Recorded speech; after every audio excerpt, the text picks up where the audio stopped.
Hello বন্ধুরা, তোমরা সবাই কেমন আছো? দেখো, এটা আমাদের পোষা কুকুর নয়, এটা রাস্তারই একটা কুকুর। তো এ আমাদেরকে প্রচণ্ড ভালোবাসে আর এখানে খাচ্ছে। থালাতে দিলে খাবে না, তাই জন্য ড্রেনের পাশে যে সিমেন্টের ঢালাই আছে সেইখানে দেওয়া হয়েছে ওকে খেতে। এটা কিন্তু মেয়ে কুকুর, ঠিক আছে। এর আবার অনেকগুলো বাচ্চাও আছে, 6-7টা। তারাও আসে, তারাও খায় এখানে এসে। দেখো খাচ্ছে কি সুন্দর। গোজো গোজো, মুখটা দেখি গোজো।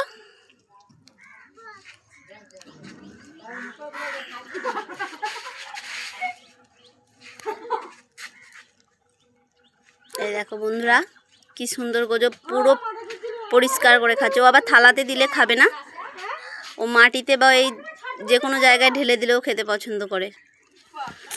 থালাতে দিলে খায় না ও। আমাদের নতুন ঢালাই রাস্তা হয়েছে, কেমন হয়েছে বলবে ঢালাইটা।